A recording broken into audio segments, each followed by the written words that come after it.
Ah, du foot. Ballon, oh là. Ah, c'est pour Marc Vanov.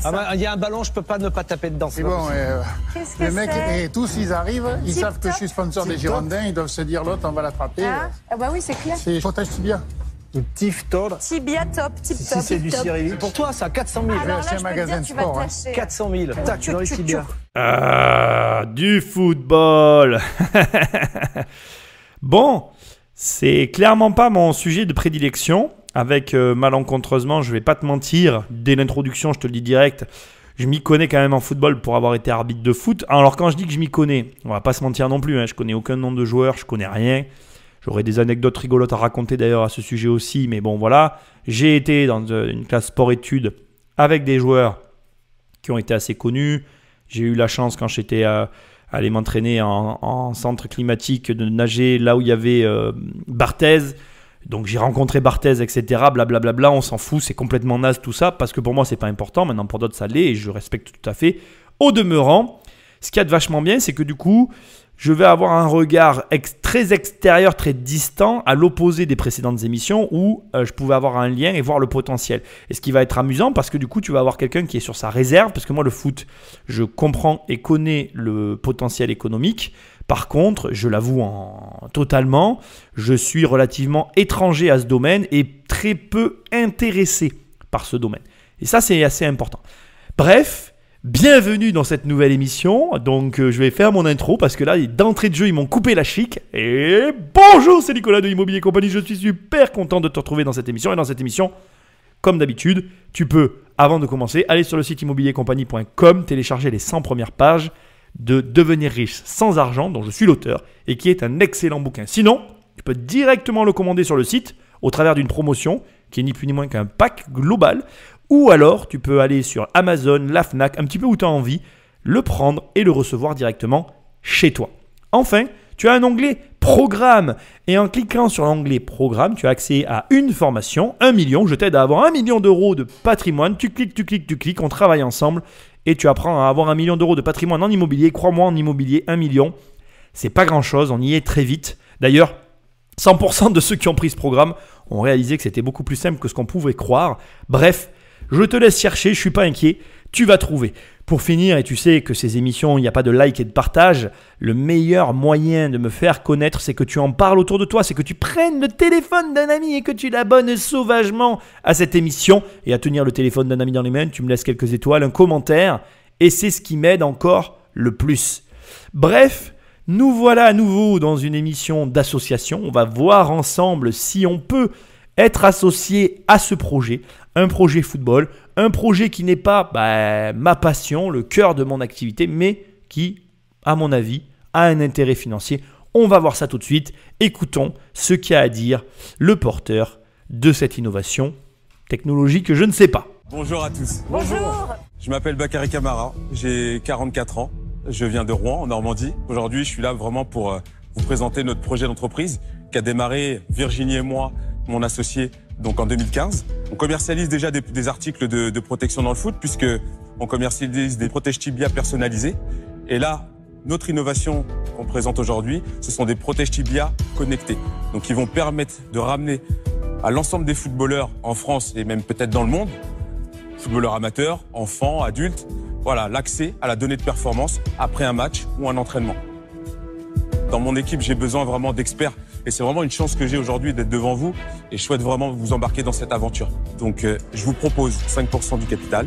Voilà. Et 40 000 euros. Super présentation, hyper efficace, précis. Bon, écoute, là, au premier abord, je m'y connais pas du tout.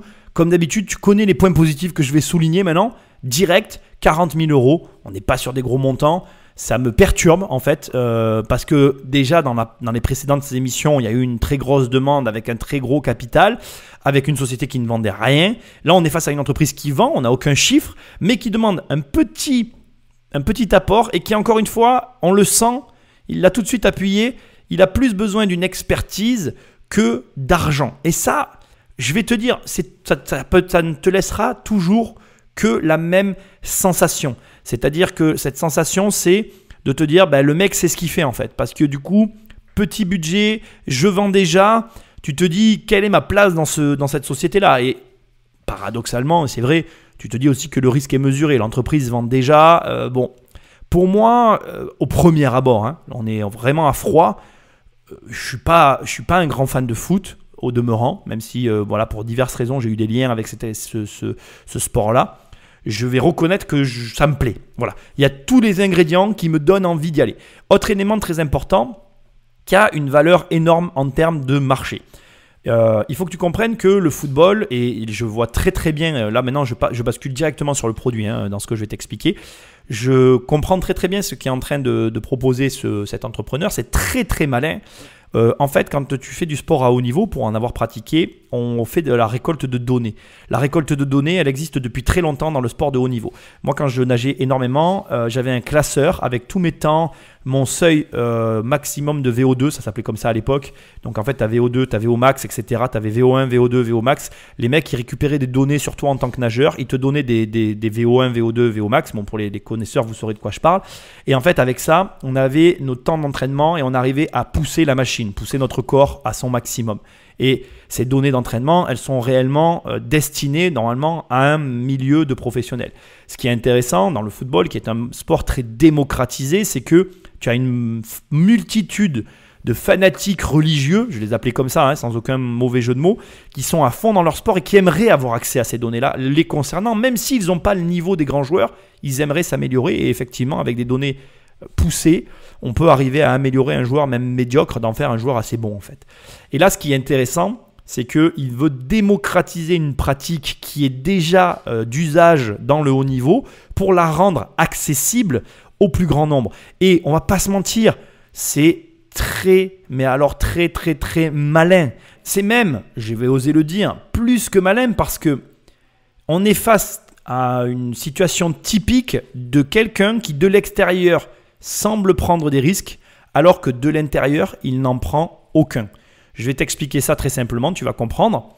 On est face à quelqu'un qui sait déjà qu'il y a une masse de personnes qui veulent accéder à cette technologie. Les fameux fanatiques religieux dont j'ai fait rapidement allusion tout à l'heure, qui souhaitent accéder à ces datas parce qu'avec ces datas, tu sais que tu vas pouvoir t'améliorer. Et il y a des gens qui, en toutes circonstances, même s'ils n'ont plus le niveau d'atteindre une compétition ou un niveau professionnel, bref, tu m'as compris, vont quand même vouloir en permanence s'améliorer. Et c'est normal, je comprends très bien, il n'y a pas de problème là-dessus.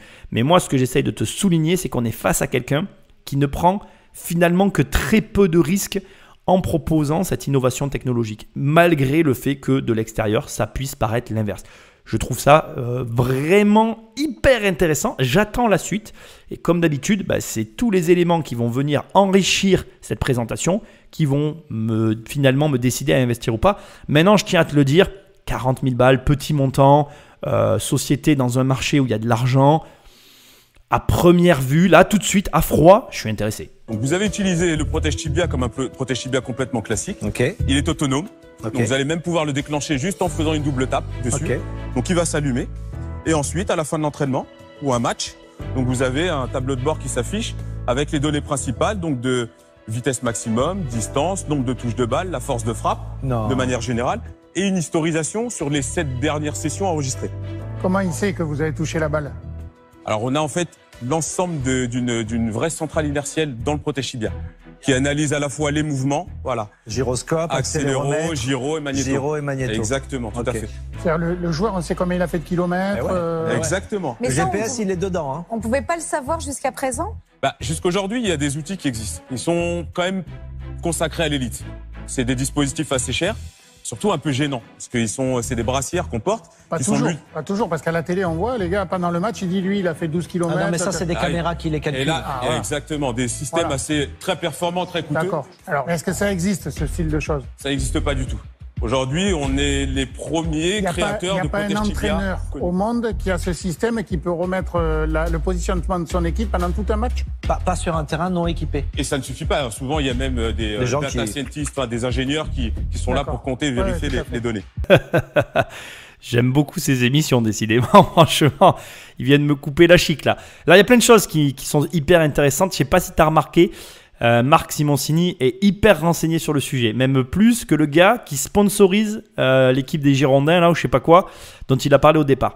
Ce qui est hyper impressionnant dans la session que tu viens d'entendre, d'échanges qui viennent d'être faits, c'est déjà le point sur la technologie actuelle. Je suis bluffé d'entendre et de voir que, comme ça a été remarqué, au moment où on parle, personne n'a pensé à faire ce qu'il a fait. Donc en fait, il a eu juste un raisonnement très simple. En fait, il s'est dit voilà, les joueurs portent des protèges tibia.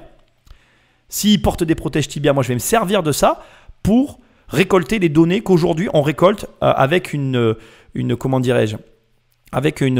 somme financière énorme, parce que comme ça vient d'être expliqué, tu as des ingénieurs, tu as tout un tas de personnes qui interviennent autour du terrain pour pouvoir permettre à l'élite d'y arriver. Pourquoi l'élite a accès à ça? Parce que l'élite gagne énormément d'argent et on investit sur ces données-là parce que réellement, ça a un but. Il y a un truc qui me vient tout de suite, protège tibia égale coût. Dans ma tête, je me dis, il y a des coûts. On embarque une technologie assez avancée sur ce système-là.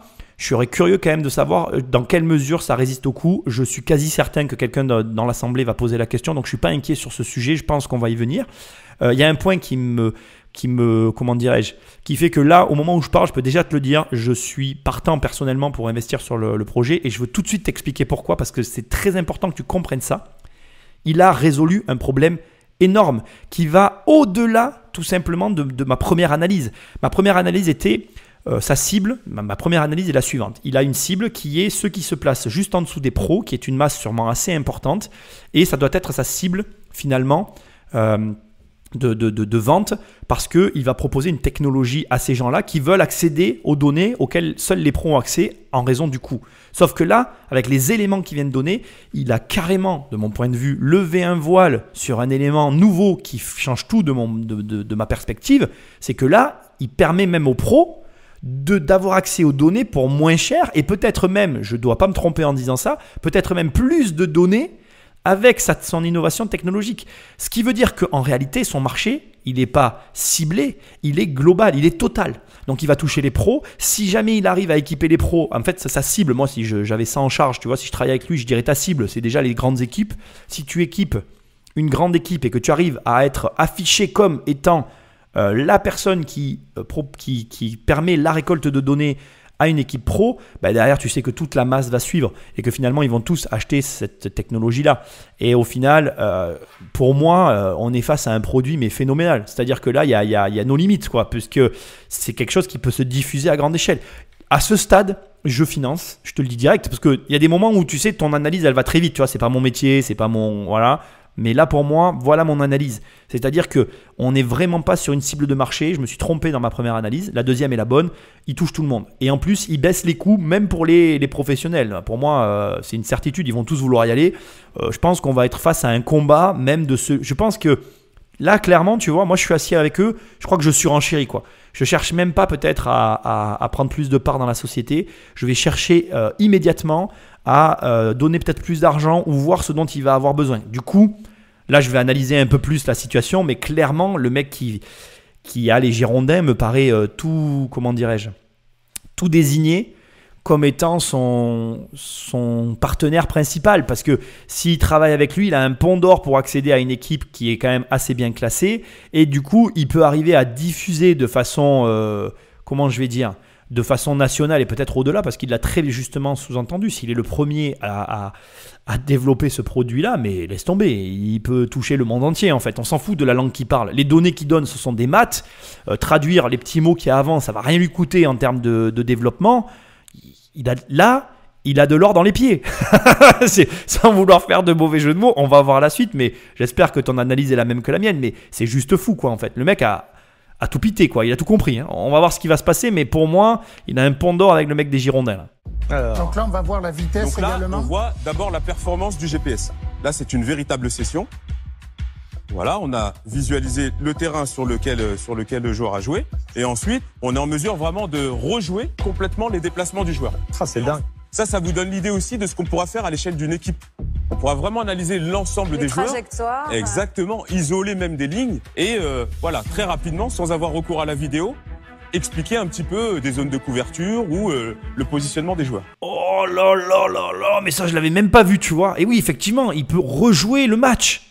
Mais attends, le foot, c'est aussi une histoire de stratégie. Ah, c'est juste énorme. Là, écoute, Là, ils viennent finir d'enfoncer le clou, tu vois. Là, pour moi, je rentre. Je vais pas en dire plus, mais j'y avais vraiment pas vu venir, quoi. Ils viennent me scotcher en me donnant encore une info qui finit d'appuyer ma vision du truc, tu vois. Alors, c'est marrant, hein. J'ai commencé avec un a priori. Je trouve que c'est hyper intéressant de voir que voilà, moi j'ai un a priori avec le football, je te l'ai tout de suite communiqué. Et tu vois, regarde comment il me convertit petit à petit. Ben là, je suis complètement converti. En fait, là, si j'étais assis, je serais déjà en train de. Bon, allez, c'est bon. Combien tu m'as dit? Juste, comme je suis un peu quand même dans le football, quand le gars fait une tête. Ça, Alors, quand le gars fait une tête, on n'a pas cette indication. faut faire un bonnet. Par contre, on va pouvoir retrouver le saut. Le saut, on peut retrouver le saut. La hauteur. D'accord. La hauteur du saut. Tout à fait. D'accord. C'est con comme question, mais un protège tibia, c'est fait pour protéger des coups. Tout à fait. Et donc, si mon truc il est connecté électronique avec une batterie, un gyro machin, et que je prends un coup dans le tibia, qu'est-ce qui se passe? Vous l'avez dit. Il sert à protéger le joueur, donc il va aussi protéger l'électronique qui est derrière. Ah ouais, Tout simplement. c'est suffisamment robuste pour tenir malgré. Exactement, Bah, sinon il n'y avait pas d'intérêt. Bah c'est ça. La question était complètement logique, en fait. Je comprends Marc Simoncini quand il dit la question est con, parce que c'est vrai que moi, j'y ai pensé direct. Je me suis dit électronique, coup, c'était logique. Et je suis content qu'il l'ait posé parce que c'est légitime, en réalité. Et la question n'est absolument pas débile. Et surtout, je veux le souligner aussi, c'est, comment dirais-je, à mon avis, c'est normal qu'il y ait quand même une fragilité légèrement supérieure. Et de la même façon que c'est normal que lui l'ait anticipé. Je ne sais pas dans quelle mesure, je vais voir s'ils vont creuser plus la question, mais j'aimerais quand même un peu savoir la durée de vie de l'appareil. Parce que pour moi, forcément, on est sur un protège tibia qui va coûter plus cher qu'un protège tibia normal. Bon, premièrement, ça c'est à peu près légitime et logique. Mais deuxièmement, qui devrait, à mon avis, avoir une durée de vie forcément moins longue. Parce que à force de coups, tu finis par endommager l'électronique. Ce qui est un très bon point pour l'entreprise, mais quand même un point un peu plus négatif pour le client. Maintenant, au vu de ce que propose l'appareil, je pense que quand tu aimes le foot, tu peux plus t'en passer une fois que tu as ça. C'est mon opinion, on va voir s'il creuse la question, mais j'aimerais vraiment effectivement savoir s'il a poussé le vice de savoir quelle est la durée de vie de l'appareil et quel est le coût pour le client final, c'est-à-dire en moyenne combien de fois c'est changé, parce que clairement un protège tibia aujourd'hui ça coûte pour le moins cher que tu peux trouver sur le marché. Enfin alors il y a peut-être moins cher, moi j'ai trouvé 18,99 €.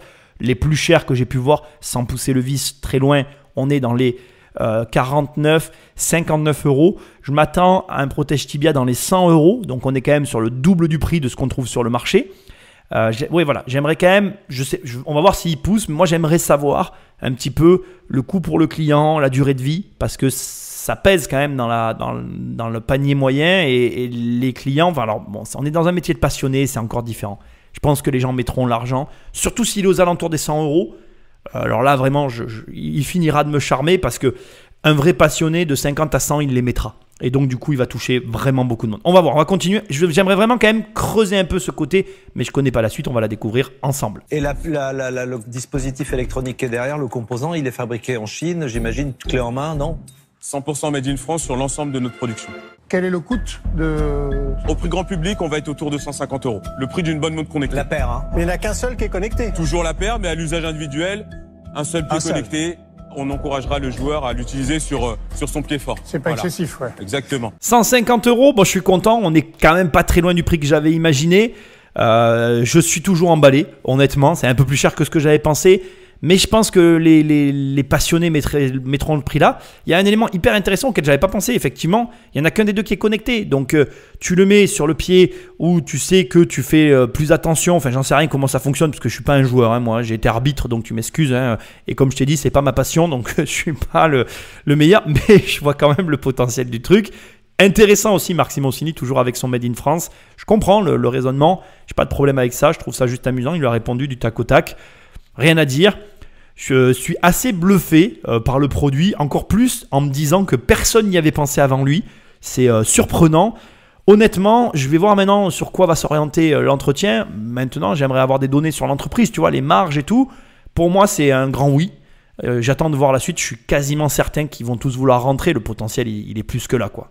Bon, alors vous le commercialisez bientôt? Alors, il est commercialisé bientôt. En fait, on est en phase vraiment d'industrialisation. On a effectivement un prototype qui est éminemment prêt pour être industrialisé. Vous dites on, vous êtes combien? Quelle part vous détenez-vous? Et si vous avez des associés On est deux associés fondateurs, Virginie et moi. Virginie qui est ma femme, Oui. donc avec laquelle on a une expérience vraiment commune dans le monde du commerce d'articles de football, parce qu'on a tenu pendant 8 ans des magasins spécialisés dans le foot. Et donc on s'est retrouvé dans cette société dans laquelle donc on a gardé une majorité de parts à 58%. J'en suis majoritaire, ça a été la volonté des investisseurs qui nous ont suivis sur une première levée. Et vous avez levé combien? Donc on a levé un peu plus de 550 000 euros. Hyper intéressant l'échange que tu viens d'avoir.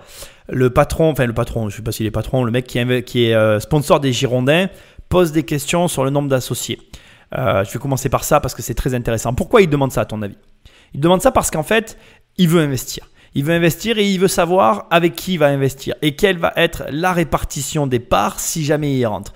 Le fait qu'ensuite il explique qu'il a déjà levé de l'argent et qu'il y a d'autres associés dans le modèle économique, ça joue aussi dans la balance et je vais être très franc avec toi.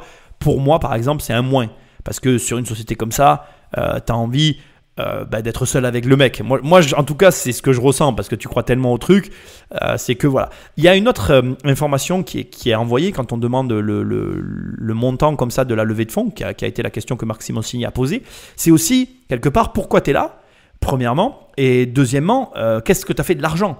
Parce que 550 000 euros, si tu es encore là à demander de l'argent, ça peut être négatif. Tu as peut-être tout dépensé, tu n'avais peut-être pas bien pensé à ce qu'il te fallait comme finance au départ. Bref, voilà, il faut voir.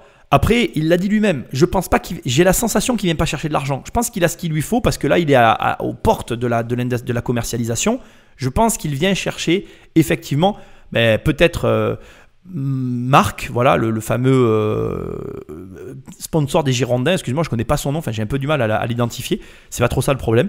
Bref, il vient chercher ce mec-là. Peut-être qu'il est là que pour ça parce que ce gars-là, en fait, il a des entrées dans le foot qui vont lui ouvrir les portes d'une commercialisation ou en tout cas d'une campagne de commercialisation plus efficace.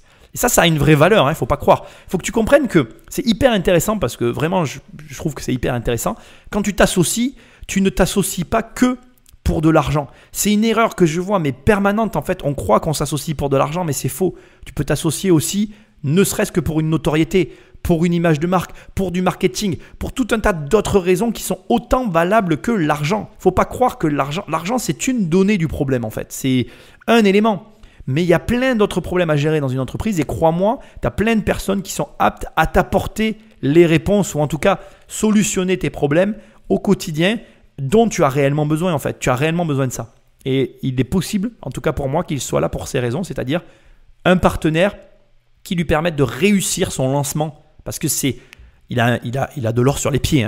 Ce jeu de mots me plaît au demeurant, mais au-delà de ça, c'est réel. Il détient quelque chose qui va vraiment fonctionner. Je ne vois pas pourquoi il ne travaillerait pas avec Marc. Bon, on va voir, on va laisser la suite. Moi, aujourd'hui, mon dernier voile qui reste à lever, malgré ces espèces de barrières. Donc là, il y a une petite barrière pour moi, c'est-à-dire qu'il y a d'autres investisseurs, mais personnellement, je rentrerai toujours, tu vois. Moi, dans ces conditions, je les donne les 40 000 euros, peut-être même plus, en fait, il faut voir. Mais la question était pertinente, effectivement, de voir sa répartition, parce qu'une boîte comme ça, c'était pas possible qu'elle n'ait pas déjà été abordée, ou en tout cas financée par des gars comme moi ou d'autres. Parce qu'à un moment donné, c'est logique. Tu donnes de l'argent à des mecs comme ça. Il y a de quoi donner de l'argent, franchement, il y a tout ce qu'il faut pour réussir là. D'ailleurs, je vais m'auto-reprendre, je ne donne pas de l'argent, il faut qu'on soit bien clair, ça c'est un lapsus de langage qui n'est absolument pas révélateur. Dans un cadre comme celui-là, mes mots ont un peu dépassé mes pensées, mais en gros, je veux financer un projet comme ça. Il faut bien comprendre que ces mecs-là, ils vont rentrer au capital, ils vont en détenir des parts, et crois-moi, t'associer avec quelqu'un, c'est pas simplement lui prendre son argent. Selon le type d'associé que tu as, c'est plus que prendre de l'argent à quelqu'un. C'est aussi avoir quelqu'un qui s'assoit en face de toi et qui peut te dire non. Et ça, c'est pas tout le monde qui est capable de l'accepter.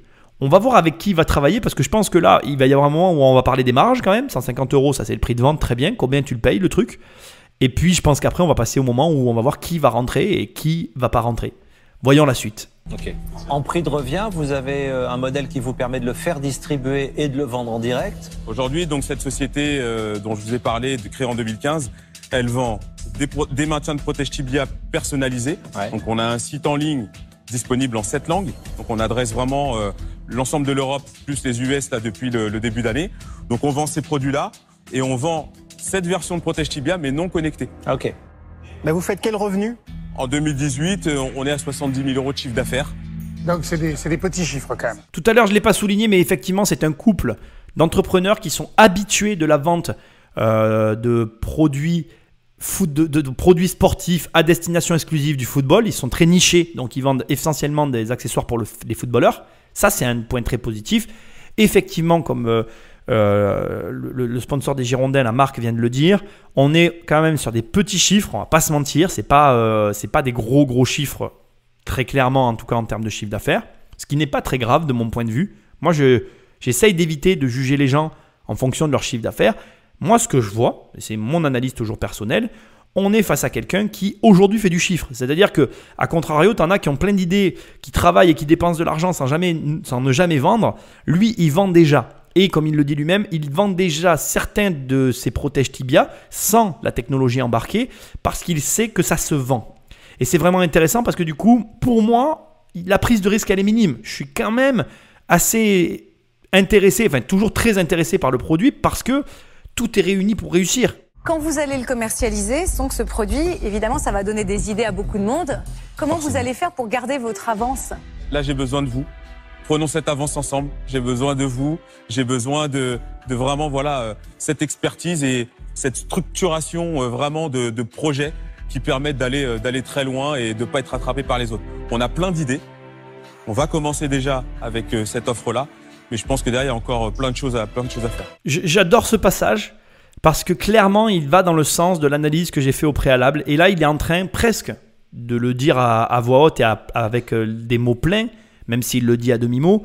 Mais très clairement, on sent que le mec, aujourd'hui, il ne vient pas chercher l'argent. Tu vois, là, il le dit. Lui, aujourd'hui, ce qu'il veut, c'est quelqu'un qui l'aide à se structurer.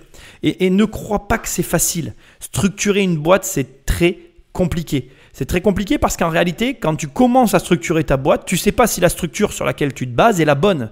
Et du coup, en gros, comment je vais te dire ça? Le coût de ton erreur est quasi obligatoire, sauf si tu es guidé par quelqu'un qui a eu la chance d'avoir de l'expérience avant toi et qui peut déjà, sur les premières étapes, te donner des modèles qui fonctionnent pour te laisser le temps de trouver le bon modèle adapté à ta structure. Parce que la difficulté, elle est là en fait.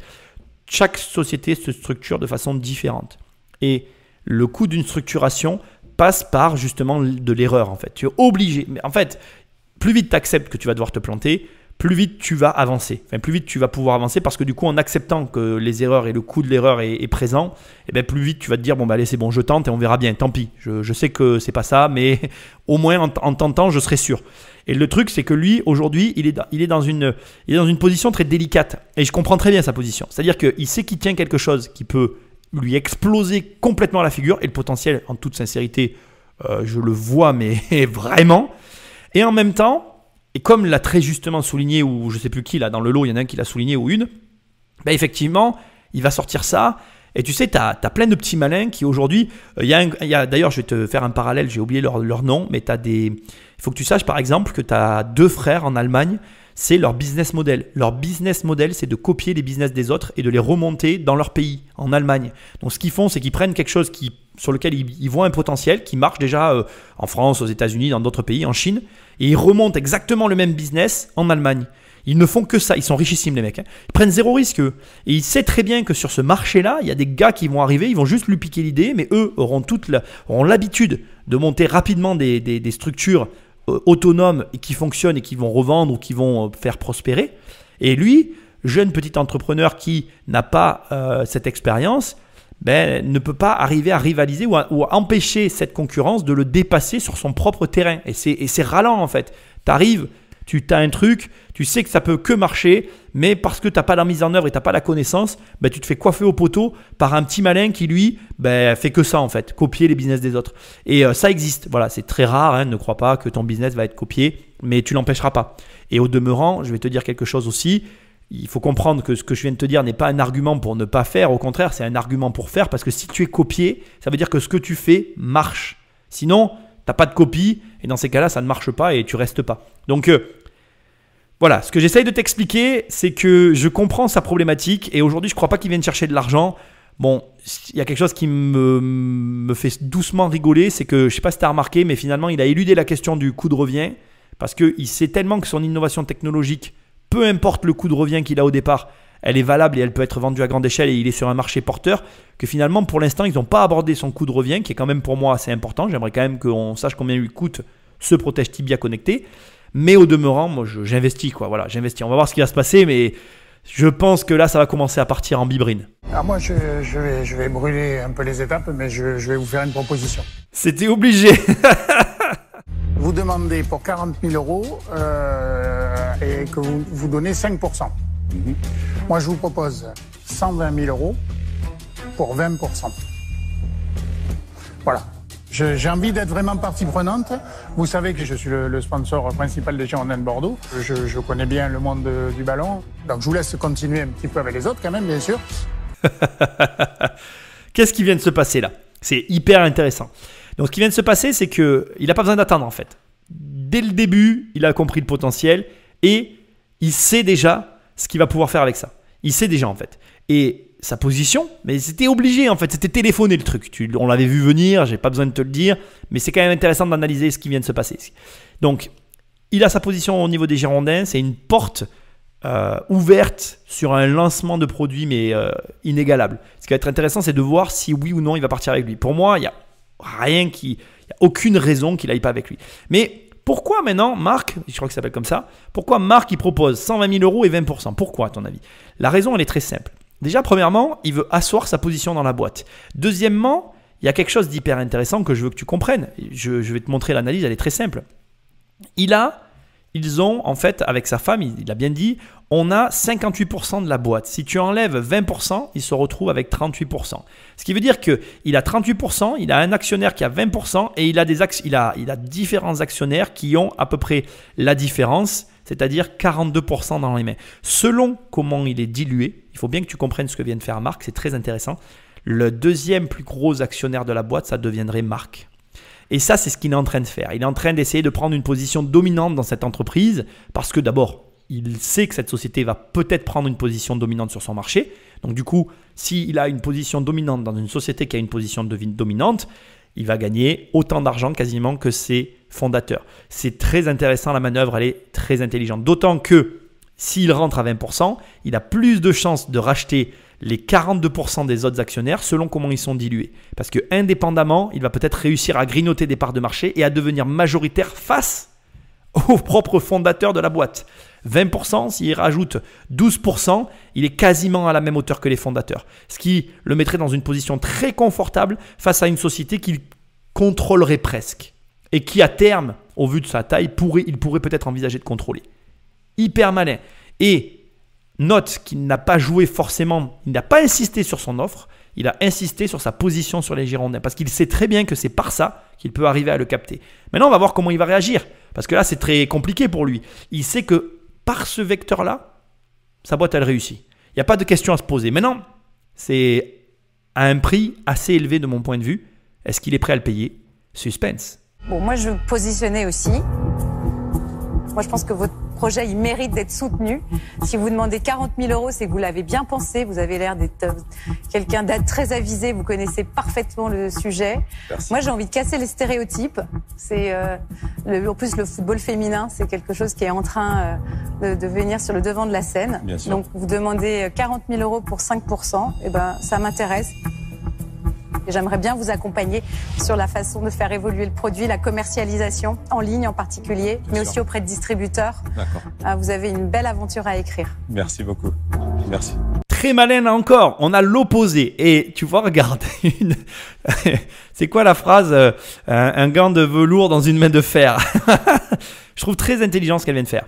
Elle a réfléchi, je pense qu'elle a réfléchi avant de parler parce qu'elle a pris le contre-pied de ce qu'a fait Marc. C'est très intéressant. Pourquoi? Parce que en fait, d'un côté, tu as le mec qui clairement affiche son ambition, pose les jalons de ce qu'il veut pour cette boîte-là en lui donnant le maximum de chances financièrement pour atteindre l'objectif que se sont fixés les créateurs. Et de l'autre côté, tu as cette petite nénette là, que je ne la minimise pas en disant ça, excusez-moi, hein, d'ailleurs je manquais de respect à personne, mais en plus j'adore ce qu'elle a fait. C'est très malin parce qu'elle dit quoi? Elle dit, vous savez ce que vous faites, vous avez bien pensé votre business model, vous devez connaître parfaitement votre métier puisque vous êtes en place. En gros, elle ne le dit pas, mais elle sous-entend que vous êtes en place depuis 2015. Donc moi, je vous donne juste ce que vous demandez parce que je veux faire partie de votre aventure et j'ai pas envie d'être là, c'est-à-dire comme Marc, c'est-à-dire en plein milieu du salon, parce que Marc, il va être en plein milieu du salon, on le voit tout de suite par son offre.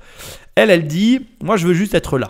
Je veux juste être là, donc je prends vos règles, je les accepte et je rentre tel que vous me l'avez donné. C'est très intéressant parce que ça doit être très perturbant en fait pour celui qui est force de proposition parce que lui, il vient aujourd'hui avec une attente et j'en rigole et j'en salive de savoir la suite et il se retrouve avec 2 propositions aux antipodes, c'est-à-dire soit il peut avoir plus et du coup peut-être espérer plus pour sa boîte, soit il peut avoir juste ce qu'il demande. Je t'ai donné les risques tout à l'heure, c'est qu'il est face à quelqu'un qui peut le dévorer de l'intérieur. Et ça arrive dans les entreprises, il ne faut pas se voiler la face. C'est des stratégies d'hommes d'affaires qui sont tout à fait réalisables et qui se réalisent. Ça existe réellement. Ou tu peux avoir cette nana qui rentre et qui te donne juste ce que tu veux, mais l'un n'empêche pas l'autre. Faut pas que tu crois que l'un est moins dangereux que l'autre pour autant. C'est pas parce qu'elle donne juste ce qu'il veut qu'elle ne le bouffera pas de l'intérieur. Ça n'a rien à voir. Au contraire d'ailleurs. La stratégie après de faire rentrer des gens dans une entreprise n'empêchera jamais qu'il y ait des problèmes ou qu'il y ait comment je vais dire, qu'il y ait un dérapage, bien qu'elle ait que 5% du capital ou 4%, je ne sais plus combien il lui donne, mais tu m'as compris. Donc c'est hyper intéressant, on va voir comment il va réagir. Moi, ce que j'essaye juste de te souligner, c'est qu'elle a choisi de prendre sciemment le contre-pied de ce qu'il demandait pour justement, peut-être, je pense que c'est une très bonne stratégie ce qu'elle a fait, avoir une chance d'emporter le trophée. Parce que quand tu es face à une surenchère, tu peux surenchérir. Ou tu peux juste essayer de dire, ok, moi je te donne juste le prix de ce que tu demandes. Parce que là, il faut que tu comprennes que tu es face à quelqu'un qui, comment je vais te dire ça, on n'est pas face à la surenchère, on n'est pas face à de l'argent, on n'est pas, comment je vais dire ça, c'est intéressant parce que là tu apprends aussi en matière de négociation, il faut que tu comprennes que dans une négo, il n'y a pas que l'argent.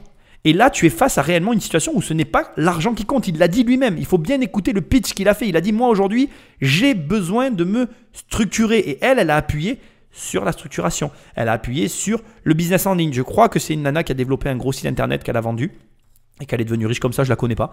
Mais elle appuie là-dessus. Et pourquoi elle appuie là-dessus? Parce que elle sait qu'elle lui fournit ce qu'il demande. Et c'est ce dont il a le plus besoin. On va voir ce qu'il va faire. Moi, je suis curieux de voir si les autres surenchérissent. Parce que alors, s'il y a 4 surenchères ou 5, je ne sais plus combien ils sont, le pauvre garçon, il va être paumé. Moi, je vais faire une... Non, franchement, c'est super. Je pense qu'il y a un marché. L'idée est simple et il fallait l'avoir. Le soft, tout à l'heure, vous disiez, on va se faire rattraper. Il faut quand même le développer. Donc, vous avez une super avance. Puis je ne veux pas me fâcher avec mon ami ou ma voisine qui... Voilà, donc je passe. Mais bon, c'est pas très grave. Merci. Très amusant sa réaction, un tout petit mot. Je trouve que c'est sympa ce qu'il vient de faire. Je pense qu'il a conscience effectivement de la situation. C'est quelqu'un qui a une expérience des levées de fonds. Et je pense que là, clairement, les 2 positions ont été prises. Donc j'aimerais voir une 3e position quand même, par curiosité. Il y en a une 3e, moi je vois une 3e position. Maintenant, est-ce que quelqu'un va la prendre? Je pense pas, parce que les 2 positions, on va dire, essentielles ont été prises. Dans les 2 extrêmes. Pour moi, il en manque une 3e. On va voir si elle arrive. Mais voyons ça. Je suis curieux quand même. Très bonne stratégie que de botter en touche. Tout en soulignant, malgré tout, comme il l'a dit, qu'il avait tout dans les mêmes pour réussir. Je pense que si personne avait donné de l'argent, il en aurait donné. Il y a 2 personnes qui sont présentes, dont une de façon dominante. Compliqué de prendre position à ce stade-là. Je vous ai un très beau produit. La preuve, c'est que vous avez 2 propositions. Donc moi, je vais passer parce que je ne vois pas ce que je pourrais vous apporter de plus. Je vais rebondir sur ce qu'elle vient de dire très rapidement aussi. Elle a tout à fait raison de le souligner. Quand elle sous-entend, elle dit « qu'est-ce que je peux vous apporter de plus ?» La vérité, c'est que de quoi il a besoin en fait. Je pense que tu as analysé le truc, mais il a besoin que d'une chose en fait. Enfin, de 2 pour être très précis. La première, c'est d'une réorganisation interne. Et la deuxième, c'est de réussir son lancement en se structurant et en faisant tout ce qu'il faut pour que ça marche. Avec les 2 propositions qu'il a, moi je pense surtout à celle de Marc, il a tout ce qu'il faut en fait. Il a un mec qui a un pied dans le football, qui va lui offrir un pont d'or sur un marché professionnel. C'est clair que moi je me mets à la place même de Marc Simoncini et de cette dame. C'est-à-dire que c'est compliqué de venir amener une expertise supplémentaire aux 2 expertises qui sont présentes. Et même s'il prenait les 2, c'est-à-dire qu'il pourrait aussi choisir de dire je prends les 2, le mec des Girondins et la nana en rouge qui a fait le site qu'elle a revendu, eh ben, s'il prenait ces 2 personnes-là, en soi, il a tout ce dont il a besoin. Donc c'est compliqué pour des personnes qui n'ont aucun lien avec son business à lui de venir se positionner ou d'apporter quelque chose en plus. De dire voilà, moi j'ai ça qui peut t'aider. Parce qu'à un moment donné, s'il est là, alors qu'il a déjà levé des fonds, c'est ce que je t'ai dit tout à l'heure, c'est qu'il veut quelque chose de plus qu'il n'a pas aujourd'hui. Et c'est ça qui manque un peu dans la... Mais on va voir. Attends, il reste encore une personne. Voyons ce qu'il a à dire. J'ai trouvé votre présentation très convaincante. Merci. Je connais rien au football. D'accord. Je ne joue pas au football. Juste tombé. Bah, vas-y, papa. Je pense que de ce côté-là, je peux pas vous apporter grand-chose. Mais bon, est-ce que vous avez besoin de quelqu'un qui comprend le football? Ça, je sais pas. D'un autre côté, tout ce qui est industrialisation, électronique, logiciel, c'est des choses que je connais un petit peu. Et peut-être que là-dessus, vous pouvez avoir besoin d'un accompagnement.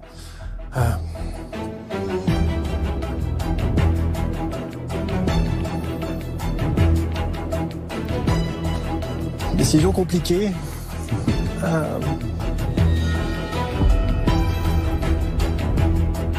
Ce qui me fait hésiter, c'est qu'aujourd'hui,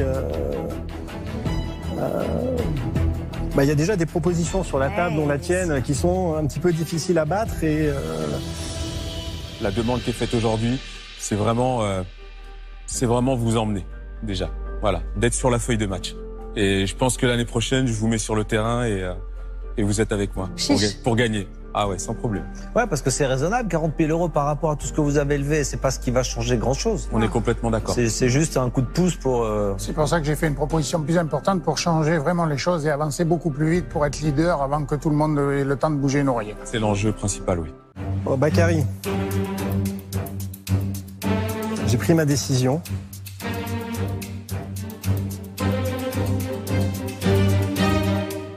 Je vais passer. J'adore l'échange qu'on vient de voir là, enfin qu'on vient d'avoir plutôt. Très très intéressant.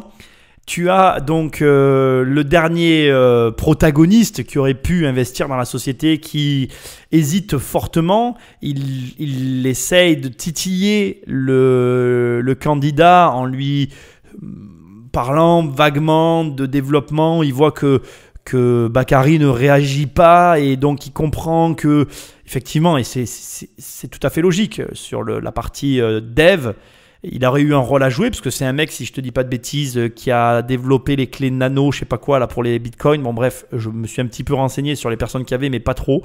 C'est pas trop ça la question. Il a essayé de jouer sa carte et c'est très marrant parce que au final, il s'est rendu compte que les 2 propositions qu'il y avait sont aux 2 extrêmes, ça sera l'une ou l'autre. Ça va se jouer finalement par rapport à la décision du candidat et donc il se retire, ce qui est très rigolo. J'ai beaucoup aimé l'intervention de Marc, donc le sponsor des Girondins, parce que là il rappuie une 2e fois en expliquant pourquoi il donne plus d'argent, parce que lui sa vision c'est de dire allez, moi je veux qu'on soit les meilleurs, qu'on écrase tout le monde et qu'on soit en position dominante, ce qui est aussi un argument qui peut être entièrement réel. Peut-être que mon analyse est mauvaise et qu'en vérité, il ne veut pas bouffer la société de l'intérieur. Mais au demeurant, une proposition aussi forte, ça doit être impressionnant à gérer, autant émotionnellement que en termes de réflexion personnelle par rapport à sa situation donnée.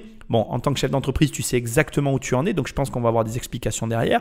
Mais ce que je veux souligner, moi, c'est que c'est pas facile parce que là, il s'agit de dire oui ou non à de l'argent, quoi, et à une plus grosse somme que prévu. Alors, moins de parts aussi, c'est sûr, tu le perds en capital, mais ce qu'il dit est vrai. Il appuie en disant on va avoir les moyens de passer un cap tout de suite et de venir écraser tout le monde sur ce marché-là. Pourquoi il fait ça? Parce que c'est une très belle entreprise. On va voir ce qu'il va dire. Je pense que maintenant, il va se prononcer.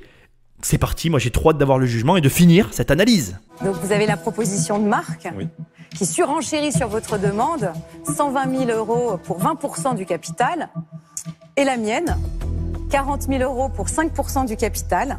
C'est à vous de prendre une décision. Si vous voulez prendre un temps de réflexion, n'hésitez pas et revenez nous dire. Merci Bakary. Merci à vous. Merci, à tout de suite. Alors de mon point de vue, c'est à peu près normal qu'on se retrouve avec quelqu'un qui ait besoin de se retirer, ne serait-ce parce qu'il a eu bien au-delà de ce qu'il espérait, ce qui implique forcément une réflexion. Tu peux pas arriver là et dire oui tout de suite. Alors je pense que c'est possible, hein. On a vu que déjà il y a quelqu'un qui a dit oui tout de suite à la question d'un, comment on appelle, d'un des associés qui avait proposé là, au début de ces émissions, enfin dans la première des analyses que j'ai pu faire. Mais là pour moi c'est tout à fait normal parce qu'on va au-delà du cadre qui a été proposé et voilà, ça me semble légitime qu'il y ait ce temps de réflexion. Alors je sais pas ce qu'on va voir à partir de là. Je pense qu'on va avoir droit à la réflexion de la personne. Moi en tout cas je vais un petit peu basculer de l'autre côté et essayer de te donner mon avis, mon opinion en tant qu'entrepreneur. Si demain j'avais une boîte et que j'étais dans cette situation-là, on va dire qu'il y aurait deux possibilités.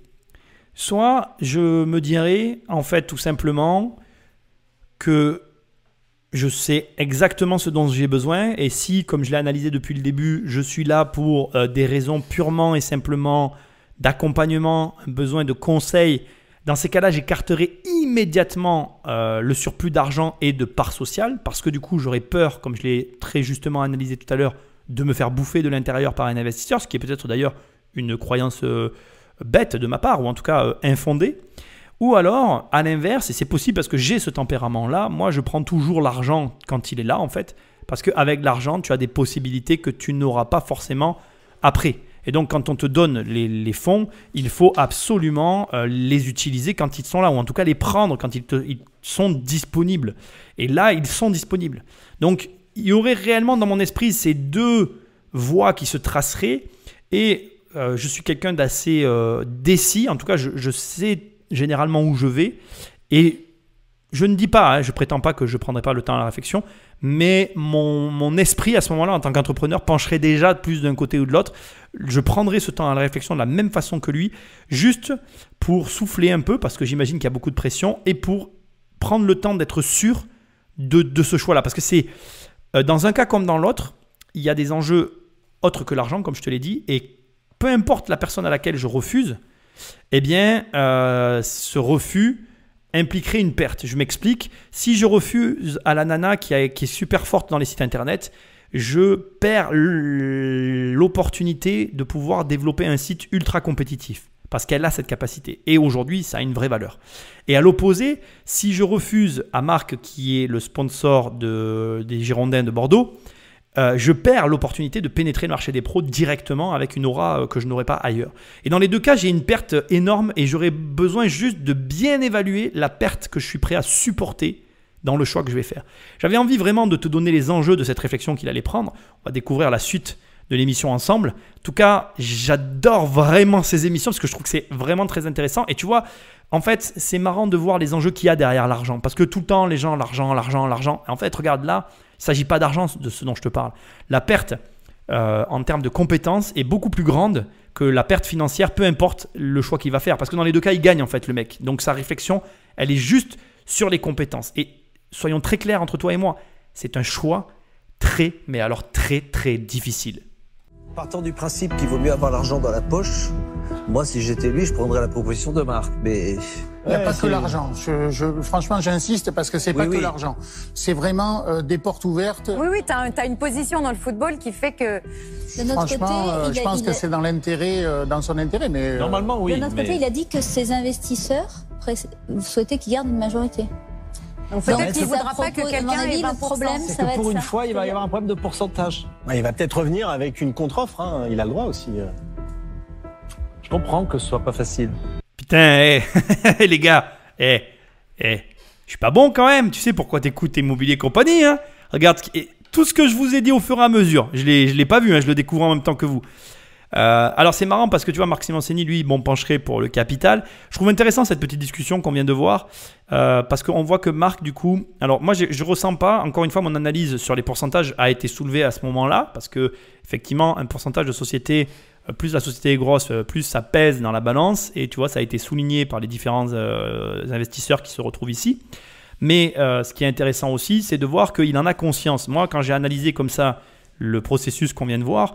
Ce que j'ai voulu te dire, c'est juste qu'il y a possibilité quand tu fais rentrer un loup dans une bergerie, surtout avec 20% départ, quand tu te retrouves face à un 42% de dilué de l'autre côté et que 58% pour toi que tu es prêt à céder à hauteur de 20 à un investisseur comme celui-là, tu prends un énorme risque en termes de gestion qui ne peut pas être écarté. Et il y a un autre point important, c'est ce qu'il a très justement dit, et c'est là où je pense que Marc n'est quand même pas quelqu'un qui aurait bouffé la société de l'intérieur. En tout cas, il n'en a pas le profil, mais j'étais quand même obligé de souligner la possibilité.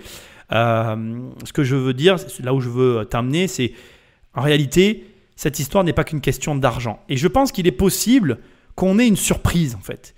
Et je ne serais pas surpris parce que, encore une fois, depuis le début, il a insisté, il ne venait pas pour l'argent. Et la contre-proposition qu'il a eue, la fille en rouge, je l'appelais comme ça, un peu comme dans Matrix, est assez détonnante et elle fait vraiment un pendant intéressant. Je pense qu'on va avoir une surprise. Voyons donc la suite et la fin.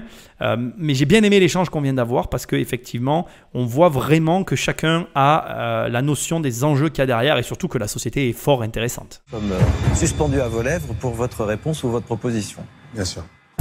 Alors, je vais commencer déjà par vous remercier, vraiment. Les 2 propositions qui ont été faites sont vraiment, m'apportent toute la crédibilité et le potentiel de mon projet. Et ça c'est déjà vraiment une grande victoire pour moi. Il a raison de le souligner. Il a raison de le souligner et à ce stade, je suis obligé de faire une coupure parce qu'il pourrait très bien partir et ne prendre rien du tout en vérité.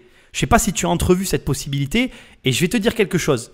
C'est tout à fait le style de comportement que j'aurais pu avoir. Je viens de réaliser juste là en l'écoutant parler avec ces quelques mots. Pourquoi ? Parce qu'effectivement, il a confronté son idée à de gros investisseurs qui ont les moyens de le faire passer à une énorme étape. Ça peut être aussi juste un moyen de venir confronter ton avancement et ta situation à des personnes qui vont valider ou invalider la société que tu as dans les mains. Je ne sais pas si tu l'as envisagé, je ne sais pas si c'est arrivé dans l'émission, je vais le découvrir avec toi, mais il peut aussi se barrer en fait. Ça serait surprenant, mais ça serait hyper intelligent. Parce que là, il saurait qu'il a touché du doigt quelque chose. Et franchement, pour moi, il a les moyens de le faire. De mon point de vue, aujourd'hui, ce mec-là, il peut prendre ses affaires et se barrer. Tu sais pourquoi ? Parce qu'en fait, ce qu'il a dans les mains, il est le seul à l'avoir. Tous les éléments dans l'émission ont été donnés. Il a l'avance qu'il a, il l'a acquise. Même s'il y a des gens qui sont en train de travailler sur le projet, c'est lui qui a toute l'avance dessus. Il n'a pas besoin de grand-chose pour y arriver. Alors, on va voir s'il prend quelqu'un ou s'il se barre sans rien prendre. Mais je voulais te donner cette éventualité-là parce qu'elle est hyper originale et qu'il faut que tu comprennes que parfois, on a besoin juste de confirmer un doute qu'on peut avoir. Et là, rien qu'avec les phrases et tous les échanges qu'il y a eu, le doute, il est largement confirmé. Parce que, je veux quand même te le préciser, je ne sais pas si tu as remarqué, mais on ne sait pas combien il est payé ces protèges tibia. Tout simplement parce que le marché est là en fait. Et qu'on sait que ce qu'il propose, ça peut que fonctionner. Et que même s'il a de toutes petites marges, la R&D et le développement, au fur et à mesure que la société va évoluer, ça va réduire les coûts de production et on la trouvera à la marge. On la trouvera parce qu'on vendra toujours en fait. Parce qu'on est sur un marché qui est porteur. Voilà. Sur les 2 propositions, effectivement, il y en a une qui est au-delà de mes espérances et j'en suis complètement flatté. Mais on l'a vu dans la présentation que je vous ai faite. Aujourd'hui, 20% du capital sur la valorisation qui a été faite à partir de la première levée. On n'est pas capable aujourd'hui de les intégrer. Ça nous diluerait et je pense que c'est pas encore le moment. Ça sent le sapin là. Et là, il y a des regards qui sont échangés. Je te les traduis juste. Hein. Il y a des regards avec des grands sourires. La fille en rouge sourit. La fille en rouge sourit. Elle a raison, ça sent bon.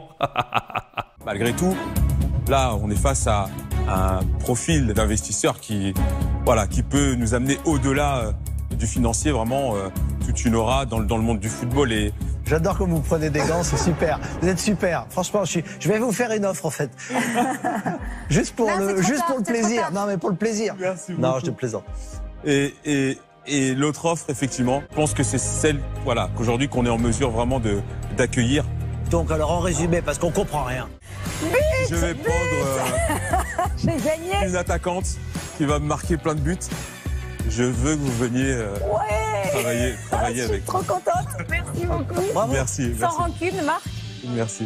C'est pas que je dirais pas sans rancune, mais je pense qu'il se trompe et ça me gêne franchement fortement. Mais après, je vous souhaite bien sûr de réussir. Oh la vache, mais non, il se trompe pas. Bravo, je suis super contente. Moi Et aussi. encore une fois, je trouve que c'est au-delà de la collaboration qui s'annonce. J'aime bien l'idée de casser les codes. Moi, ça me stimule énormément. Et merci beaucoup de me faire Bravo confiance. parce que vous êtes super. Ouais, Merci Bravo, super vous êtes bien. super. Je suis Vraiment. ravie. Merci beaucoup. Ah, c'est trop bien. Ah, Je je suis l'adore, contente. je l'adore. Moi, Ouais. voilà, j'ai rien contre Catherine, mais je pense qu'il se plante.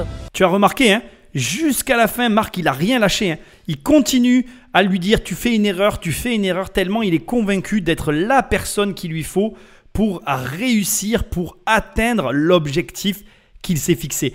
C'est hallucinant, c'est exceptionnel. Moi, j'adore cette espèce de petit échange qu'on aura eu jusqu'au bout.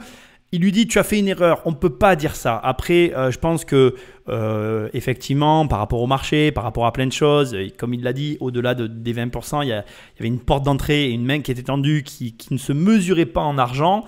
Marc a joué son jeu. Il faut comprendre que dès qu'il y a des intérêts particulier, chacun défend son lopin de terre et c'est pour tout le monde pareil. Là, il y avait effectivement un enjeu financier fort, mais derrière, je pense, un marché et un potentiel de réussite très élevé sur des produits où même moi, j'y vois un potentiel réel. Donc, voilà, il ne faut pas voir ça comme un mauvais perdant, il ne faut pas voir ça comme quelqu'un qui cherche à tout prix à signer quelque chose. C'est pas de l'insistance en fait. C'est juste que il a vu le potentiel et il voit le potentiel, en tout cas auquel lui n'aura pas accès. Et ce qu'il ne voit pas par contre, et où moi j'en suis quand même convaincu, ce qu'il ne voit pas, c'est la partie web où lui n'a pas d'expertise du tout et où elle a une très forte aura et une possibilité d'amener réellement, à mon avis, des taux de conversion importants, sachant que faut pas oublier quand même qu'aujourd'hui c'est leur boutique en ligne qui leur permet d'avoir la connaissance de ce marché et d'avoir des distributeurs et tout ce qu'il faut. Donc elle a réellement un rôle à jouer, à mon avis, à ce niveau-là, pour améliorer à la fois les taux de conversion, à la fois le site, à la fois tous les éléments, parce que c'est son métier à elle. On va voir un peu la suite et continuer l'analyse. Moi, je pense qu'il a pris le choix le plus raisonnable. Il était venu pour avoir ça. Il est reparti avec ce qu'il devait avoir. C'est tout à son honneur, parce qu'il y a beaucoup de gens qui auraient pris l'argent tant qu'il était là. Marc Simoncini, par exemple, lui, il a dit lui-même, il prend l'argent tant qu'il est là. Moi aussi, j'aurais tendance un petit peu à faire ça, je pense. Maintenant, il est sûr de lui. Il est seul sur son marché, dans une position que j'adore, le monopole. Donc, j'arrive à comprendre son raisonnement. Mais c'est ça, ouais. Alors, c'est vraiment aussi parce que, effectivement, la demande, elle colle parfaitement à ce qui m'a été proposé et qu'on n'est pas en état de recevoir autant. C'est bien dommage, mais bon, voilà, c'est comme ça. Alors, qu'est-ce qui va changer maintenant, clairement, pour vous, avec ce nouveau partenariat? Catherine Barba, c'est un vrai plus. On a vraiment envie d'aller rapidement à l'international. Là, on est face à quelqu'un qui maîtrise l'international et ça va être une vraie force pour nous pour accélérer très très rapidement. Qu'est-ce que vous avez envie de dire à vos enfants? Que je les aime tout simplement. C'est pour eux que je fais ça. Je mouille le maillot pour eux, pour ma famille et j'en suis très fier. Ce passage à la sortie des négociations est vraiment intéressant parce que là, on voit réellement que ça n'a pas été facile pour lui de refuser la somme d'argent. On comprend très clairement que il n'était pas en mesure d'accepter de toute façon compte tenu de sa situation générale. Et je dois ajouter une chose hyper importante. On voit aussi que la dimension internationale, les connaissances que peuvent avoir la demoiselle en rouge, hein, je vais l'appeler comme ça, la dame en rouge, joue réellement parce qu'on sent qu'il y a cette volonté d'aller à l'international. Et il a raison, aujourd'hui le web te permet de le faire, il ne faut pas hésiter à le faire. Et il attend réellement beaucoup à ce niveau-là parce que lui n'est pas forcément en capacité de le faire. Ce qui me permet ici de te glisser un détail hyper intéressant, c'est que regarde, là on voit vraiment que le savoir c'est le pouvoir. Aujourd'hui il a de l'or dans les mains. Il a une société qu'il a montée de A à Z. Il a cette nana, la dame en rouge, elle n'a rien à lui apprendre sur l'entreprise qu'il a fait. Mais elle a tout à lui apprendre sur un développement à l'international. Et là, tu te rends réellement compte en fait que le savoir est un pouvoir. C'est-à-dire que tu peux tout savoir sur tout, être autodidacte. Moi, pendant des années, j'ai été autodidacte. Et puis à un moment donné, il faut être capable de s'arrêter, de se dire voilà, moi j'arrête d'être autodidacte parce que si je continue à être autodidacte, je perds du temps. Je vais d'une façon ou d'une autre payer la connaissance au travers de quelqu'un qui est en mesure de m'apporter un changement. Et là, on est clairement dans ce système-là. C'est-à-dire que tu peux me répondre, oui, mais Nicolas, elle lui a donné de l'argent et en plus, elle va venir l'aider. Oui, mais elle lui a donné de l'argent en échange de parts. Et elle lui a donné de l'argent parce que l'argent qu'elle lui a donné, elle escompte que les 5% de parts ou les 4% de parts qu'elle a prises valent plus que l'argent qu'elle a donné à ce moment-là. Il faut que tu comprennes que le jeu auquel jouent ces investisseurs lorsqu'ils mettent leur argent dans des boîtes en constitution, ils jouent au jeu de la valeur que je perçois à venir n'est pas la valeur à laquelle je rentre aujourd'hui. Ce qui signifie que tu comprends un petit peu ce qui se passe en bourse. Il y a beaucoup de gens qui me disent « Nicolas, je ne comprends pas la valeur de Tesla ». La valeur de Tesla à l'heure actuelle, ce n'est pas la valeur réelle de Tesla à l'heure actuelle. C'est la valeur que les investisseurs pensent voir au travers de la société Tesla qui vend des voitures. Et c'est pareil pour tout. Les marchés financiers, c'est un endroit où il y a plusieurs personnes qui évoluent en même temps et toutes ces personnes pensent posséder un savoir ou une connaissance ou en tout cas quelque chose que d'autres n'ont pas et qui leur font prendre des positions dans le but qu'à un moment donné, le marché leur donne raison par rapport à ce qu'ils pensent. Ce qui est très intéressant dans ce que je suis en train de te dire, c'est que, en vérité, si tu veux gagner à tous les coups, il te suffit de ne jamais sortir. Il te suffit que le rapport que tu aies à ton argent se transforme en un rapport tout simplement de voilà, cette somme, je la mets là parce que je n'en ai pas besoin, je n'en aurai de toute façon jamais besoin. Moi, j'ai de l'argent placé dans ma société financière, je n'en aurai jamais besoin. Je ne compte pas sur le principal, je compte sur le secondaire. Et c'est ça qui fait la beauté du geste. C'est-à-dire que en réalité, quand tu agis de la sorte, bah, tu ne prends plus de risques en fait. Parce que si le principal n'est absolument pas ce dont tu as besoin, il peut être n'importe où en fait. Tant qu'il n'est pas sur ton compte d'épargne, il est bien en fait. S'il est sur ton compte épargne, tu as un gros problème mon ami. Mais ça te regarde, ce n'est pas mon problème à moi. Bref, ce que je veux souligner ici, c'est que donc elle est rentrée en échange effectivement d'un service qui va être je t'aide à développer l'international et deuxièmement, je te donne de l'argent pour rentrer à ton capital en espérant que la valo globale de la boîte soit supérieure plus tard. C'est évident, mais parfois ça fait du bien de dire à voix haute des choses qu'on pense intérieurement. Je me sens vidé comme un match entier avec des prolongations, des pénaltys. Enfin, c'est incroyable comme charge émotionnelle de se voir valider son projet, de se voir, de se voir valider soi-même. Enfin, c'est une grosse reconnaissance. Là, on valorise votre travail et ça n'a aucune valeur. Ce qu'il est en train de souligner dans cette dernière partie, je vais m'y arrêter quelques secondes avant de penser à la présentation du candidat que je mets, je te rappelle, tout de suite à la fin. Je ne l'ai même pas écouté parce que je veux vraiment que tu aies la même sensation que le jury, c'est-à-dire que tu rencontres quelqu'un que tu ne connais pas, il te pitch, tu y vas ou tu y vas pas. Je te rappelle que c'est un peu le principe de ces émissions. Donc maintenant, on va creuser un peu rapidement sur le personnage.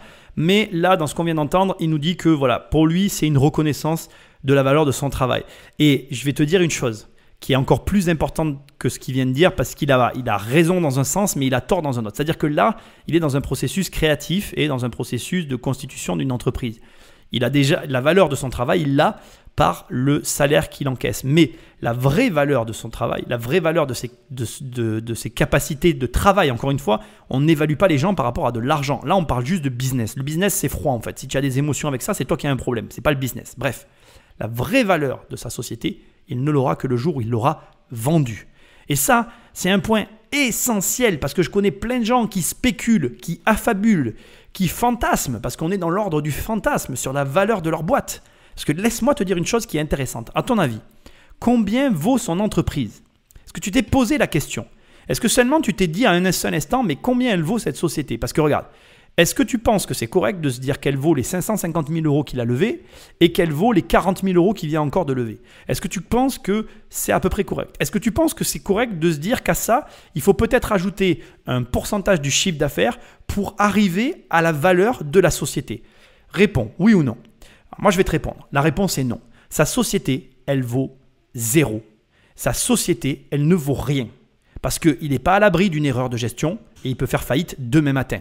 Il n'est pas à l'abri d'un problème auquel il n'a pas pensé et il peut faire faillite demain matin. Il n'est pas à l'abri d'une crise comme on a vécu il n'y a pas longtemps avec le coronavirus et il ferme demain matin. Donc sa entreprise, elle vaut zéro. La valeur de sa boîte existera le jour où il aura encaissé de l'argent en échange de son entreprise. Et ça, c'est super dur à comprendre en fait. J'ai même conscience que je te l'explique mais que tu ne le comprends pas en fait. Il faut être dans le business pour comprendre. Il y a beaucoup de gens qui ont du mal avec ça. Maintenant, ça n'empêche qu'il y a des valeurs intrinsèques. C'est-à-dire que ce que je te dis, c'est à 80% vrai, mais il y a 20% de faux. Je vais t'expliquer, il y a une petite subtilité. Il y a quelque chose qui a réellement de la valeur dans sa boîte. C'est s'il a un brevet, d'ailleurs ils n'ont même pas posé la question, tu vois, en faisant l'explication je réalise, est-ce que oui ou non il a un brevet sur ce qu'il a créé, son protège tibia, et si oui, quelle est la durée de protection de ce brevet, à quelle échelle on parle aussi de protection, parce que tu as des protections nationales, internationales, tu as différents niveaux de protection et de brevets. Donc de quel brevet on parle, sur combien de temps, et si est-ce que oui ou non il l'a fait. Et tous ces éléments-là, ça te donne une valeur intrinsèque d'une partie de la société qui a une réelle valeur. C'est-à-dire que si la société fait complètement faillite, tu auras toujours quelqu'un qui rachètera ça pour reprendre quelque part un peu la suite de la R&D ou du produit. Et c'est intéressant parce que les vrais investisseurs, ils basent leur valeur que sur cet élément-là. C'est-à-dire qu'ils se disent, voilà, moi ma boîte, elle vaut tant par rapport à ça. Le meilleur exemple que tu vas tout de suite percuter, c'est la recette du Coca-Cola. La vraie valeur de Coca-Cola, c'est absolument pas le nombre de bouteilles qu'ils vendent à l'année ni leur chiffre d'affaires. La valeur de Coca, c'est la recette. Si tu as la recette dans les mains, la recette exacte, et que tu es en mesure de reproduire le même Coca, ben, tu as la valeur de l'entreprise dans les mains. Et donc, il faut être capable d'analyser la vraie valeur des choses. Et ne te fais pas berner par des chiffres d'affaires, des levées de fonds. Tous ces trucs, c'est du pipeau en fait. Enfin, c'est du pipeau. C'est de l'argent bien réel qu'on lui a donné. Mais c'est très relatif à ce qu'il va en faire. Et là, c'est une très belle leçon parce que ce qu'il est en train de dire, donc il accepte, il prend cette reconnaissance qu'il reçoit, mais il faut relativiser, c'est une reconnaissance relative. Simplement, la vraie reconnaissance, il l'aura le jour où il vendra sa boîte. On passe à la présentation de Bakary. Le prochain entrepreneur s'est lancé un défi de taille. Proposer un service qui pourrait intéresser tous les footballeurs amateurs. Je m'appelle Bakary, j'ai 44 ans, je suis marié, 2 enfants. Et mon projet va démocratiser l'accès à la donnée de performance pour tous les footballeurs comme moi. J'attends une véritable adhésion à mon projet. Il y a parmi eux, je pense, des gens qui connaissent le football. Mais c'est avant tout vraiment un vrai regard d'expert de l'entreprise pour qu'ils puissent être avec nous dans cette aventure. Je suis un peu déçu de cette présentation parce que je trouve qu'elle manque atrocement de détails et de principes et d'éléments qui viendraient enrichir en fait finalement tout ce qu'on a vu. Alors je suis content de la découvrir à la fin parce que honnêtement je m'attendais à beaucoup plus, ou en tout cas à quelque chose de beaucoup plus garni. Bon, c'est pas une énorme déception, il a 44 ans. Ce qui est intéressant, c'est que la voix off nous dit qu'il cible en réalité les footballeurs amateurs. Ce qui est pour moi, on l'a vu dans l'analyse, absolument pas le cas, mais ça reste mon impression personnelle que j'ai pu avoir au fur et à mesure que j'ai découvert le produit qu'il allait proposer. 44 ans, on sait qu'il travaille avec sa femme, pareil, j'attendais un petit peu plus de détails sur cette partie-là, peut-être voir la femme, voir un peu leur quotidien. Il manque pour moi des informations. Bon, clairement, un élément qui n'a pas été donné, c'est le prix d'acquisition, le coût de revient de ce protège tibia. Ça restera un impair dont je pense qu'on n'aura pas la réponse. Là, dans ce qu'on a vu, clairement, il venait pour une expertise sur l'entreprise, ce qui finit de justifier son choix, qui s'est orienté finalement vers l'offre qui correspondait à ses attentes et aussi quelque part à l'aide qu'il venait chercher chez ces gros entrepreneurs. Je ne suis pas vraiment finalement surpris, même malgré cette très courte présentation que j'aurais aimé un peu plus longue, du choix qu'il aura fait. Par contre, voilà, je reste un petit peu sur ma faim concernant les détails de l'entreprise. Pareil, durant l'entretien, tu as vu qu'il faisait 70 000 € de chiffre d'affaires. J'aurais aimé avoir plus de détails sur tout ça, c'est-à-dire la composition du chiffre, pourquoi, comment, qu'est-ce. Mais malheureusement, bon, je vois que je ne les aurai pas. Donc voilà. Il ne nous reste plus qu'une dernière partie avant que l'émission se termine. C'est la partie de l'après, donc la suite. Parce que parfois, on arrive à avoir la suite de l'aventure avec l'accompagnement de l'investisseur qui est rentré au capital. Et c'est ce que je vais te mettre tout de suite. Quelques mois plus tard, c'est à Paris que Catherine Barba rejoint Bakary pour une réunion de travail. Aujourd'hui, elle lui présente Gilles Portel qui possède une très grande agence de communication spécialisée dans le sport. Grâce au réseau, au conseil et à l'accompagnement de Catherine Barba, TipTop continue son ascension. Le produit sort, on va pouvoir répondre à déjà un premier temps à des préventes, on va pouvoir livrer nos premiers clients et puis on continue notre parcours déjà à l'international puisqu'on a pas mal de rendez-vous qui sont prévus alors à la fois au Qatar, aux États-Unis, etc. Donc on continue à faire découvrir notre technologie. Quand on est investisseur, on n'est pas aux commandes, hein. C'est toujours l'entrepreneur qui a les choses en main, mais on est toujours là comme un miroir en fait. Donc Moi, je suis là pour poser les bonnes questions et puis continuer à donner des bons contacts. Mais celui qui fait les choses, c'est l'entrepreneur. Sans hésitation, Catherine Barba, c'est la personne qu'on attendait pour bien démarrer cette aventure. Ça se termine un petit peu comme on s'y attendait, ça a l'air de bien se passer. Bon, tu le vois rencontrer une agence de com, c'est pas exactement ce que j'aurais choisi de montrer à l'écran, mais ça c'est propre à tout un chacun. Ce qui est intéressant, c'est qu'il m'aura fallu attendre la fin de l'émission pour avoir le nom du site internet. Ça s'appelle TibTop, donc T-I-B-T-O-P, MyTibTop, donc c'est le nom du site.com si jamais tu veux aller voir. Ils ont aussi, entre autres, un Instagram, des réseaux sociaux qui sont, ma foi, somme toute, en tout cas, qui ont l'air assez bien gérés, hein, de mon point de vue extérieur. Enfin, en tout cas, il y a un travail qui est fait derrière. Difficile pour moi d'avoir un avis de ce que je suis en train de voir au moment où je parle. En fait, c'est jamais vraiment évident de juger l'autre, et puis c'est pas mon rôle. Le site est bien fait. Quand on va sur le site, le premier truc qui me saute aux yeux, qui je trouve est très intelligent, c'est d'avoir fait des protèges tibia Dragon Ball Z. On est vraiment sur des personnes qui maîtrisent, ou en tout cas qui ont une vision très claire du marketing et de la mise en avant des produits. Donc ça, je trouve ça super cool. Après, je suis un peu déçu parce que je ne vois pas le produit qui a été présenté sur le site, je parle. Je ne vois pas le produit qui est présenté dans l'émission, donc ils sont peut-être toujours en développement au moment où je parle. Je suis un peu surpris. Alors peut-être que je cherche mal, peut-être que j'ai mal... peut-être que j'ai mal regardé, ou je suis en train de chercher en même temps que je te parle, mais bon voilà, je n'ai pas trouvé de protège tibia à 150 € avec une application derrière qui fasse tout ce qui est présenté à la télé. Je trouve que les protèges tibia, dans les 30 € qui sont des protèges tibia personnalisés, à force de chercher, j'ai quand même fini par tomber dessus, parce qu'en fait sur le site, tu as quand même une banderole où il y a écrit protège tibia connecté, mais en fait ils ont fait le choix de mettre les tibias sur un autre site. Alors ça par contre, je suis pas je suis pas fan de l'idée d'avoir fait 2 sites internet, parce que du coup tu divises ton trafic. Sur le site des protèges tibia connectés, on est sur un site où le protège tibia est affiché à 180 €. Donc ça c'est le prix du protège tibia. On a on a quelques commentaires donc, qui sont très positifs, bien évidemment, sur les commentaires qui sont mis. On en a un que je dirais qui est à peu près négatif. Bon produit, juste un bug au niveau de la force de frappe. Pour l'instant, on a j'arrive pas à lire la suite. Pour l'instant, on les a utilisés 6 fois. Donc, à voir. Donc, la réponse, il répond à tous les commentaires. Bonjour Jérôme, effectivement nous sommes en train d'affiner les calculs un peu chamboulés par les quantités de données reçues. Cela va revenir dans l'ordre très prochainement. On repassera vos sessions au calcul bien évidemment. Merci de votre compréhension. Donc c'est vraiment bien, on voit qu'il y a un suivi. Les commentaires ne datent pas trop. Ça c'est aussi assez important de voir qu'il y a quand même des commentaires qui ne datent pas d'il y a 10 ans en arrière. Bon voilà, et je t'invite à aller voir donc, le site si tu veux en savoir plus sur les protèges tibia connectés. TibTop, donc T-I-B-T-O-P, connecté-connecté.com, c'est le deuxième site.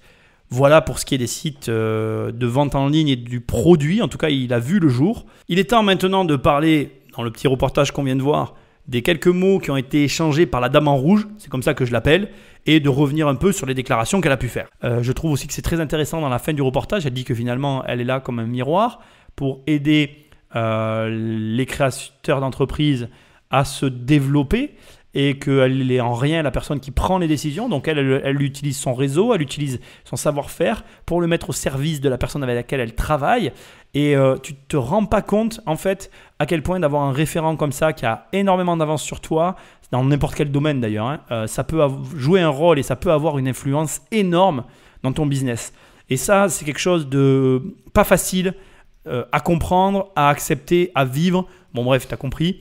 Ceci étant, c'est vraiment l'occasion pour moi de te partager, effectivement, je vais choisir ce mot, de te partager à ce stade une information que je trouve capitale. Tu sais, tout le monde a un coach en fait. Et tu choisis effectivement le coach que tu veux avoir. La grande norme aujourd'hui, c'est le coach en sport.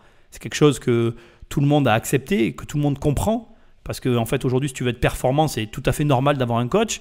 Quand tu as eu des entraîneurs, tu sais très bien que l'entraîneur fait le sportif et non l'inverse. Tu peux avoir le meilleur des sportifs du monde. Si tu le mets dans le plus mauvais des entraîneurs, tu n'auras aucun résultat. Et à l'inverse, tu peux avoir le meilleur entraîneur du monde. Si tu le mets avec un très bon sportif, tu auras des résultats de ouf.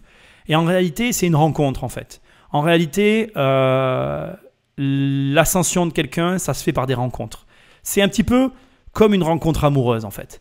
Ça match ou ça matche pas. Alors, c'est peut-être une idée de business, tu sais, il faudrait presque faire le comment on appelle, le Tinder de l'investisseur. Je ne sais pas si ça serait possible, ça serait rigolo. C'est peut-être une bonne idée d'ailleurs, j'en sais rien. En tout cas, il faut rencontrer la personne avec laquelle tu te sens bien et avec laquelle tu vas pouvoir aller plus loin dans ton projet. Vraisemblablement, de ce qu'on voit là, il l'a rencontré. Moi, je suis très heureux pour lui. Je te souhaite, que ce soit dans l'immobilier, les affaires, le business, de rencontrer ton miroir, ton référent, la personne qui va te tirer vers le haut.